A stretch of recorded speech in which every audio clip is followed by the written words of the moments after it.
সকলকে আমন্ত্রণ জানাচ্ছি বাংলা ভিউ লাইভে। আপনাদের সাথে যুক্ত রয়েছে আমি শ্রাবণী তালুকদার। জানিয়ে দেব আমাদের হাতে থাকা এখনকার খবরগুলো। সিলেটের দক্ষিণ সুরমায় এক আলেমের বাড়িতে ডাকাতের হানা ঘটেছে। সোমবার 11 সেপ্টেম্বর ভোর রাতের দিকে তার বাড়িতে ডাকাতরা হানা দেয়। ভোর রাত 4টার দিকে দক্ষিণ সুরমার গোপশহর এলাকার মাওলানা ইউসুফ আলীর বাড়িতে 9 থেকে 10 জন মুখোশ পরা ডাকাত হানা দিয়েছিল। এ সময় ডাকাতরা ইউসুফ, তার মা এবং স্ত্রী ও 2 ভাইকে বেধড়ক মারধর করে। ইউসুফ আলী আহত হন এবং তার 2 ভাই হাসপাতালে চিকিৎসাধীন রয়েছেন। খবর পেয়ে ঘটনাস্থল পরিদর্শন করেছে থানা পুলিশের টিম।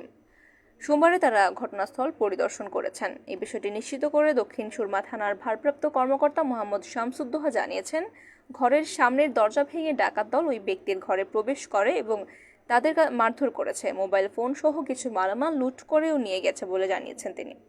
এই ঘটনায় মামলা দায়েরের প্রস্তুতি নেওয়া হচ্ছে এবং ডাকাতদের ধরতে অভিযান চালাচ্ছে পুলিশ। সিলেটে বেশ কয়েকদিন ধরেই সিলেট হবিগঞ্জ জেলা এবং হবিগঞ্জের পার্শ্ববর্তী জেলা ব্রাহ্মণবাড়িয়াতেও ডাকাতদের আক্রমণ বেড়েছে। নিয়মিতই ডাকাতরা আক্রমণ করছে এবং প্রস্তুতিকালে তাছাড়া অভিযান চালিয়ে তাদেরকে আটক করছেন পুলিশ সদস্যরা। আইন শৃঙ্খলা রক্ষাকারী বাহিনীর সদস্যরাও তৎপর রয়েছেন এসব ডাকাতদের ধরতে। অস্ত্রশস্ত্র সহ এবং ডাকাতের প্রস্তুতিকালে প্রায়ই তাদেরকে আটক করা হচ্ছে, থানায় সোপর্দ করা হচ্ছে।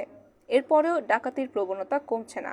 হবিগঞ্জ সহ সিলেটের বেশ কয়েকটি জেলাতেই বেড়েছে ডাকাতির প্রবণতা। এদিকে মৌলভীবাজারের জুড়িতে 222 বোতল ভারতীয় মদ ও পাচারের কাজে ব্যবহৃত একটি সিএনজি চালিত অটোরিকশা জব্দ করেছে Bangladesh battalion border guard Bangladesh. এবং তারা জানিয়েছে বেশ কয়েকদিন ধরেই এইসব মাদকদ্রব্য ধ্বংস করতে অভিযান চালানো হচ্ছে। বিশেষ করে সীমান্তবর্তী এলাকাগুলো দিয়ে পাচার করা হচ্ছে এবং ভারত সহ বিভিন্ন দেশ থেকে আনা হচ্ছে এইসব নিষিদ্ধ পণ্য।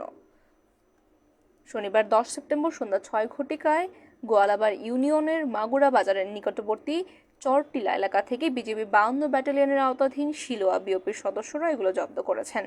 বিজিবি এবং স্থানীয় সূত্রে জানা যায়, গোপন সংবাদের ভিত্তিতে বিজিবির সদস্যরা স্থানীয়দের সহযোগিতায় সন্দেহভাজন একটি সিএনজি চালিত অটোরিকশাকে ধাওয়া করেন।